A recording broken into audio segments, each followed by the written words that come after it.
Ridha itu tidak merasakan sakit sama sekali, sedangkan sabar itu seseorang masih merasakan sakit namun ia berusaha menahan hati, lisan, dan anggota badan untuk tetap bersabar dan tidak melakukan hal-hal yang menunjukkan murka.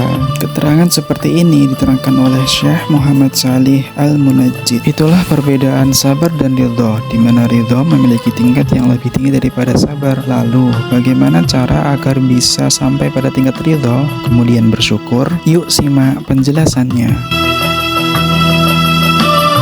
Pertama, melihat kepada pilihan Allah, pasti Allah memilih yang terbaik untuk kita. Dari Suhaib, ia berkata bahwa Rasulullah SAW bersabda, sungguh menakjubkan keadaan seorang mukmin, seluruhnya urusannya itu baik. Ini tidaklah didapati kecuali pada seorang mukmin.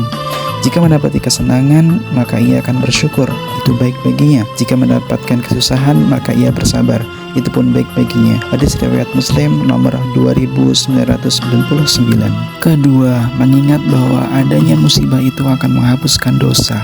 Dari Abu Hurairah radhiyallahu anhu meriwayatkan bahwa Rasulullah SAW bersabda, ujian akan selalu bersama dengan orang beriman lelaki maupun perempuan, baik pada dalam diri, anak dan hartanya, sampai dia bertemu dengan Allah dalam keadaan tidak mempunyai satu kesalahan pun. Hadis riwayat Tirmizi. Ketiga, memandang musibah lebih ringan. Kalau kita memandang musibah yang menimpa kita masih lebih ringan dan Allah masih menyayangi kita, sedangkan musibah yang menimpa lainnya itu lebih berat, hal ini menyebabkan rasa syukur kita akan lebih bertambah karena masih ada yang lebih berat cobaannya dibandingkan dengan diri kita saat ini. Keempat, hendaklah melihat pada akibat dari musibah.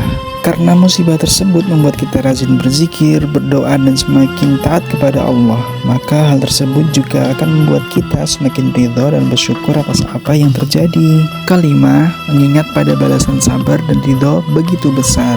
Dari Abu Sa'id Al-Khudri radhiyallahu anhu, Rasulullah SAW bersabda, sesungguhnya Allah Azza wa Jalla berkata kepada penghuni surga, wahai penghuni surga, mereka berkata, memenuhi panggilanmu, kami mentaatimu. Allah berfirman, apakah kalian ridha? Mereka menjawab, kenapa kami tidak ridha, sementara engkau telah memberikan kepada kami apa yang tidak engkau berikan kepada seorang pun dari ciptaanmu? Maka Allah berfirman, maukah aku berikan kepada kalian yang lebih baik dari ini? Mereka berkata, adakah yang lebih baik dari ini? Allah berfirman, aku telah menurunkan kepada kalian keridhaanku, maka aku tidak akan marah kepada kalian setelah ini, selama-lamanya.